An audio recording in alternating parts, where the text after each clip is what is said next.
Hello and welcome to today's edition of Charting the Markets. You're with me, Sean Murison, Senior Market Analyst at IG South Africa. Today's economic calendar, we do have more inflation data out of the US. That's early afternoon, and it's a form of PPI and core PPI data. That's followed by weekly unemployment claims. This morning we did have UK GDP coming out, slightly worse than expected, with 0% growth month on month.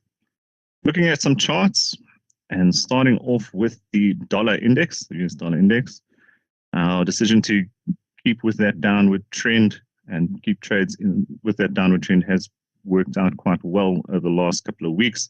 The price still trading firmly below that 200-day simple moving average. And what we do have now, following that better than expected CPI print yesterday, further weakening of the dollar, and now we have started to break support at that 101.05 level. Now that break below there should confirm with a close. And then we start looking at 10050, and I think after that probably 100 flat on the dollar basket. So trend is down. We have moved into oversold territory, but like we said before, that's not a signal to trade against the trend, and certainly in my opinion, if you do get a rebound, we'd be waiting to see where that rebound ends, waiting for a bearish reversal and looking to short. And that's unless it travels all the way up just past this trend line, past this key high here at 105.31. So a long way to go before we'll change our trend bias on the dollar. And obviously the dollar leads a lot of what's happening in the equity markets. So trend is down, we're breaking support, suggesting further weakness. 100.50, next level of support on the downside. Looking at the euro dollar, here we are testing resistance. Those moving averages are in what we call proper order. The 20 is above the 50, which is above the 200. These are all daily charts, suggesting that the short, medium, and longer term trends for the euro dollar are up. We are in overbought territory. But this is always less reliable signals, certainly against a trend when you're looking at overbought signal, and this whipsawing through in and out of overbought territory. Now, if you were long, that might be it might give you an indication to take some money off the table, or take some profit. But it's certainly, for me, not an indication to trade against the prevailing trend. So here we're looking for either a break of this 1.1035 level, confirmed with the close, before targeting 1.180. If this resistance level does hold and we see a reversal of it, we'd be waiting out weakness and looking into one of our levels of support at 1.0830 or even 1.0720, waiting for that pullback somewhere around one of those levels, looking for a bullish reversal for long entry as well. So either a break on the upside for long entry, or in the event of a pullback, waiting for weakness to play out, looking for a bullish reversal closer to one of these lower levels of support. And only if we get a very deep pullback, then we would consider changing our trend bias, but that is quite some way away at this point in time. Cable, similar picture. We're testing a short-term level of resistance. We do have proper order on those moving averages again, 20 above the 50, above the 200-day simple moving average. That's the red, green, and the blue line. And obviously, for me, that's looking at a short, medium, and longer-term trend. So that trend, those trends are firmly up. We are at resistance here at about 1.2522 odd. We're looking for a close above that, and we'd start looking at 1.2635, which is a historic level of resistance. And the same principle applies as we've been talking about in previous weeks, and as we saw on the previous charts. This situation we'd be looking for, if we don't get a break and instead get a pullback, we're waiting for that weakness to play out, looking for a bullish reversal, one of our support levels for long entry as well. Moving over to some indices now, and starting off with the NASDAQ 100. Now, we have been talking about this golden cross that we had quite some time ago, which is a 50-period moving average crossing above the 200-day simple moving average. The suggestion that a longer-term trend bias is up. That has proven true for a while, because we've had quite a nice little rally. We found resistance at 13,190.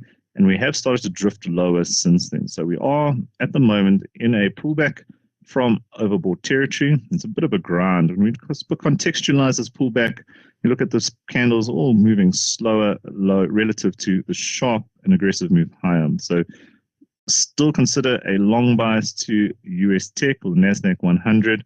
We are at a level of support. If we get this candle closing above the halfway mark of that preceding candle, possible range trade there with 13,190. As a stop loss, as a resistance target for that, and in which case we'd look at the reversal low maybe just slightly below that 12,900, 12,800 is a stop loss indication for that. If we don't get that reversal, we just watch to see how this this consolidation or slow pullback does play out, and we'll be looking for any types of bullish moves or for any of our lower levels of support for long entry. When we start breaking trend line support, that's when we'd start reassessing our bias, but certainly not becoming overly bearish. S&P 500, similar picture. We have a sideways consolidation from overbought territory. And I always view the sideways consolidations after a strong move higher as quite bullish because there's some type of reluctance for that price to really just sell off after that rally. So it is getting bought up, and short-term range is sitting at 4,070. And we do have what we call a bit of a harami here. So if we do get a nice positive close there, that might be considered a long entry signal, targeting a move back towards about that 4,150 mark. And there, depending on your threshold for risk, you could look at having a stop loss below either this reversal low or the support low here at 4,070. If we don't get that reversal, price break support, same thing. We'd be waiting for weakness to play out before looking for long entry once again. Now, moving over to Europe, these trends, we do now again have proper order, 20 above the 50 above that 200-day simple moving average. So longer term trend bias and short medium term trends are up. We are in overbought territory and we are at resistance. Now, there is clearly a sideways consolidation occurring right now. We see the small bodied candles and a bit of a grind sideways. So there's no real short-term directional bias at this point in time, but we are looking at that longer term trend bias to keep, which side of the market we should be looking at staying on. So looking for an upside break of 15,715, which has now been realized. It was our upside target for quite some time. A break above that, we're looking at 16,300. This could be a bit of a rising wedge type formation if you join the wicks here, suggesting maybe a bit of a pullback. And pullback, same principle, looking for a pullback to one of our levels, 15,250. Even might be one of the first levels we'd look at there, and then we'd be looking for long entry again. But certainly trend bias is up. We still maintain looking for long entry into this, looking either a breakout or in a pullback, looking for that pullback to end with a bullish reversal. FTSE 100, now we had this break of this 200-day simple moving average, and we considered, well, maybe this longer term trend is no longer up, and we moved into a bit of a broader sideways consolidatory type environment. We have rebounded quite quickly off the level, which makes me think that maybe that longer term trend is still up, but we're still just going to respect these levels at this point in time. We are overbought at resistance, so a little bit more hesitant in terms of getting long right now. We're looking for upside break, close above 7,870, or if we do get a reversal, then we'd start targeting a move towards 7,700.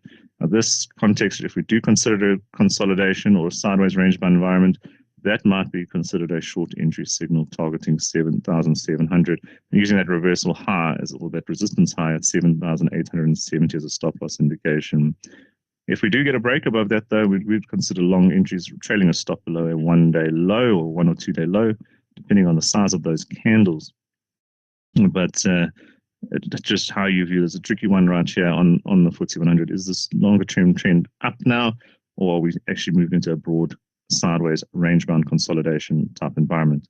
If you view it as a range-bound consolidatory environment, then you are looking at trading between the levels. If you view it as an upward trend, you'd be keeping a long bias to trade. So a little bit less clear picture on the FTSE 100 than what we've seen on the other indices which we looked at before, which is the NASDAQ, S&P 500, and DAX 40. All right, moving over to some commodities. Brent crude. Now on Brent crude, we have guidance here still remains the same, is that we still think that longer term trend is down. We're only going to review that longer term downtrend once we start breaking above this resistance level, what we think is a major high at about $88.70 a barrel.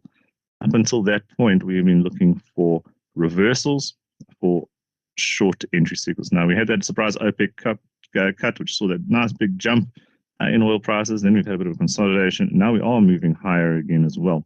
So maybe we are about to see some type of change in trend, or at least a break of the downtrend. But like I say, we are still waiting to see that major high being taken out at 88.70. Until such time, we'll be looking at shorting reversals, any type of bearish price reversal before 88.70 or 87.70 or 88.70. So anywhere from current are we looking for a reversal for short entry? And then we look at the reversal high as a stop loss indication for that trade, or even 88.70, depending again on that threshold for risk. Spot gold has conformed quite nicely to the technical indications that we've been talking about in previous weeks. We've got that longer term upward trend that is firmly in place. We've just highlighted a channel to help us with upside targets going forward. We had a push higher, aggressive move higher, then we had another sideways consolidation, took the shape of a triangle. It's considered a continuation pattern, as we have talked about. Way to trade that is to wait for the break and wait for that initial directional move. We had the break. We had a move slightly higher after that break, quite a big break. Now we've had our first pullback from that breakout. For me, I like to buy the first pullback from each new high. This is a short-term high. We had that pullback end with this Harami type pattern. I'm just circling with my mouse right now. Initial targets there, we are very close to now, $2,030 per ounce. And we get above that, we start targeting channel resistance. So we put conservatively there at 2,070. So the initial stop would have been this reversal low. And I think if you are long right there, you might consider having that stop loss below a close of a 1 or 2 day low. Copper, considered a leading indicator of economic health. That trend does look fairly healthy. We had a strong move up, and then we had this flag or wedge type formation, which serves as a pullback from that longer term move higher. And then we've had a breakout, and we've had a pullback, and now we look to be continuing that move right now. I would argue that it's not as convincing as we'd like to see. A lot of the copper move is reliant on China, and China's now reopened for quite some time, and the economic activity there, obviously, because that's where most of the demand for copper does come. But we had a breakout, we had a pullback, and we are moving higher, and we are testing around the next level there is about $9,080 per metric ton on copper. If you're not trading, that's still a good indicator if you are looking at underlying miners of copper at this point in time. All right, that's all the charts from me. I'm Sean Murison, Senior Market Analyst at IRG South Africa. Do watch out for that US PPI and core PPI data, as well as that unemployment claims data out early this afternoon.